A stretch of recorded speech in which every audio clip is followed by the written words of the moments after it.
are your position? What are your divide and rule allegations? And if you are talking about the Hindu rights and Hindu fundamental, you are one kind of tagging politics. You are in Awali, you are in agent of India, you are in agent of how funny. We are in Bangladesh. मेरा तो बांग्लादेश है, मेरा जन्मांतर है इधर इंदर में है, मेरा तो भूमिपुत्र है इधर है। आप तो बोलता है इधर में डिवाइड एंड रूल्स है। ये तो मेरा लैंड है, मेरा तो इधर में भूमिपुत्र है, मेरा परंपरा है इधर में है। तो आप तो डिवाइड एंड रूल्स करना है इधर में इज नॉट गुड एनफ। जाति संघ महासभा इधर में आता है, बोलता है तो रोहिंग्या के समझता लिया, रोहिंग्या नहीं है भैया, ये तो हिंदू के लिए समझता है, एडजस्ट करने का टाइम है।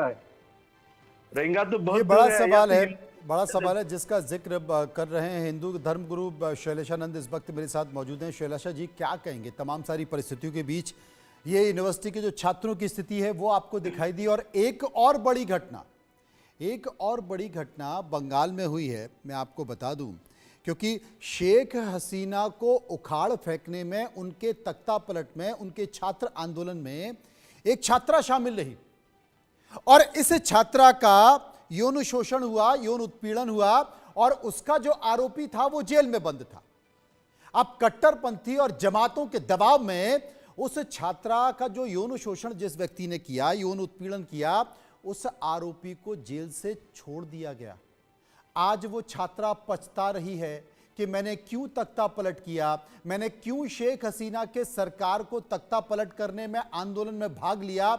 ये स्थिति है बांग्लादेश। देखिए मनोज जी एक बहुत स्पष्ट सी बात बताता हूँ मैं आपको, थोड़ा डिफरेंस दूंगा, प्रशांत जी भी समझेंगे वहां बांग्लादेश में बैठ करके। मिंडाना की क्रांति हुई फिलीपींस के, तो क्या हुआ, संयुक्त राष्ट्र ने सेना भेज दी। छोटी सी क्रांति जो कि हमारे भारत के एक मोहल्ले के बराबर की क्रांति थी, उसके अंदर संयुक्त राष्ट्र और अंतरराष्ट्रीय समुदाय ने वहां पर आर्मी भेजी और उस कंबाइंड आर्मी के ऑपरेशन में 3-4 दिन के अंदर उसको एक स्वतंत्र रूप से स्थापित कर दिया और संधि कर दी।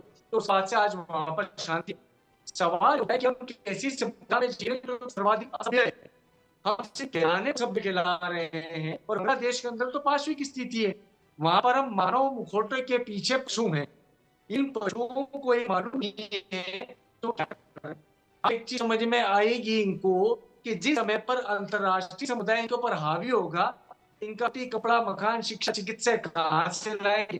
कोई पशु को इतना इन्फिल्ट्रेशन करके सीमा पार घुसने का प्रयास और कुछ परिस्थितियों के औजार बनकर के रहेंगे, इन्हें बिल्कुल भी मानवीय में नहीं लेता। देखिए हम हमारे साथ खेलते हैं, वृत्ति और प्रवृत्ति का खेल है। कई सारे 84 लाख नियोग के संस्कारों को आगे लाते लाते एवोल्यूशनाइज होकर के मनुष्य बने, किंतु इनमें से कई लोग चेहरे से, शरीर से तो मनुष्य बन गए, किंतु इनका दिमाग, इनकी वृत्ति, इनकी प्रवृत्ति वही आदिम काल के जानवरों की है। कि वो जानवर है जो अपने साथ में रहने वाली महिला तक को नहीं छोड़ा इन्होंने, ये क्या किसी को छोड़ेंगे। देखिएगा ये धार्मिक स्वतंत्रता का ही नहीं, यह पूरी तौर पर एक अंतरराष्ट्रीय स्तर का मापदंड बनता है। हमें किसी अन्य शासन के ऊपर, अन्य राष्ट्र पर निर्भर नहीं रहना चाहिए। हमारे स्वजाति हैं, हमारा पड़ोसी है, हमारे पड़ोसी के अंदर पति पत्नी या पिता पुत्र लड़ते या भाई लड़ते हैं, हमें जाकर के वहां पर हस्तक्षेप करना पड़ता है कि कहीं हत्या ना हो जाए, कहीं बड़ा कोई घटना ना घट जाए। तो हम क्या मुंह देख रहे हैं। केंद्र सरकार को चाहिए कि बड़ी तत्काल प्रभाव के साथ वहां पर हस्तक्षेप करे और अंतरराष्ट्रीय समुदाय को भी चाहिए हस्तक्षेप करके इनको ठिकाने लगा। जी मनोज। मुफ्ती शमून कासमी साहब हैं, इस्लामिक स्कॉलर मेरे साथ हैं। कासमी साहब, बांग्लादेश की जो स्थिति है, जिस तरीके से वहाँ पर अत्याचार किया जा रहा है, अत्याचार हिंदू अल्पसंख्यकों पर तो हो रहा है, वहाँ पर मुस्लिमों पर भी अत्याचार किया जा रहा है। उदाहरण के तौर पर आपको छोटी सी बात बता दूँ, यूनिवर्सिटी का जिक्र हम कर ही रहे हैं। एक छात्रा है और उस छात्रा को जिस व्यक्ति ने उस छात्रा का उत्पीड़न किया, उसको जेल से छोड़ दिया गया। और जब जेल से छोड़ा गया तो फूल मालाओं के साथ और कुरान के साथ उसका स्वागत किया गया। और ये जो छात्रा है, असल में इस व्यक्ति का नाम आसिफ सरदार अर्नब है और ये जो छात्रा है, शेख हसीना के खिलाफ जो आंदोलन हुआ तख्ता पलट का, उसमें ये छात्रा शामिल थी। अब ये छात्रा पछता रही है कि मेरे साथ जो मेरा यौन उत्पीड़न हुआ, उसके आरोप में जो आरोपी जेल में बंद था, जमातियों ने, कट्टरपंथियों ने उसे छुड़वा दिया। वो उस दिन को कोस रही है जिस दिन उसने शेख हसीना के तख्ता पलट के आंदोलन में भाग लिया। ये क्या हो रहा है बांग्लादेश में? मैं समझता हूं कि ये दुर्भाग्यपूर्ण ही नहीं, ये तो दंडनीय अपराध है। और अभी मेरे से पूर्व हमारे स्वामी जी बोल रहे थे, मैं उनकी बात से एग्री करते हुए कि उन्होंने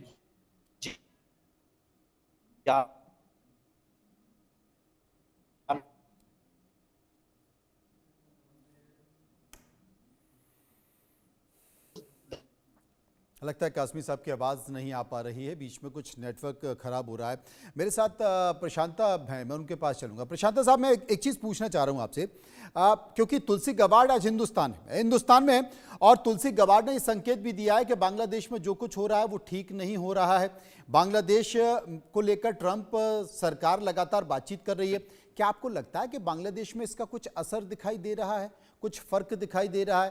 क्योंकि जो बाइडेन के समय जो स्थिति है, आज भी वही स्थिति बनी हुई है। आप जानता हो, फ्रॉम बाइडेन एडमिनिस्ट्रेशन का, मेरा गवर्नमेंट का, डॉक्टर यूनुस, उनके लिए बहुत बढ़िया बंधुत्व है एंड बढ़िया संपर्क है from Biden administration to doctor Mohammad Yunus.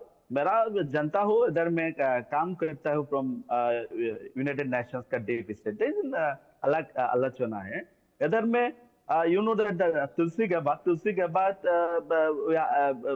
there is an identity here.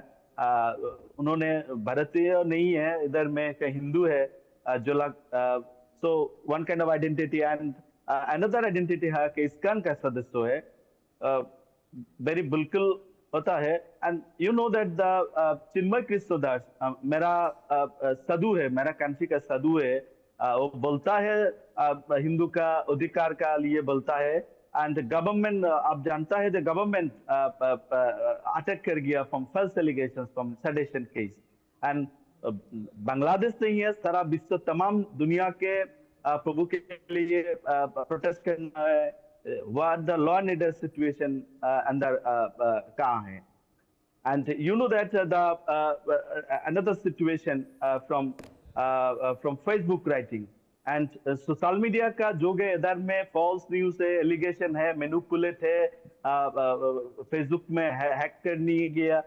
मेरा देखता हो from 2 or 3 months ago from जुलमदास का है, जुलमदास मेरा देखता हो इधर में the Facebook हैक करेंगा, फिर हिंदू का आईडी का हैक करेंगा एंड प्रोपोगेशन दिएगा फ्रॉम हिंदू मुस्लिम कॉन्फ्लिक्ट करेंगे इन फेसबुक। देन द अंदर में इन्वेस्टिगेशन बेर हुआ, देखता हो ये तो फॉल्स एलिगेशन है एंड ये तो जुलमदास का फेसबुक नहीं है एंड जुलमदास का ऑलरेडी किल है mob violence. So that's the issues, you know that the targetly the mob violence. ये बड़ा संकट है। असल में अभिव्यक्ति की आजादी भी बांग्लादेश में एक बड़ा संकट है, लेकिन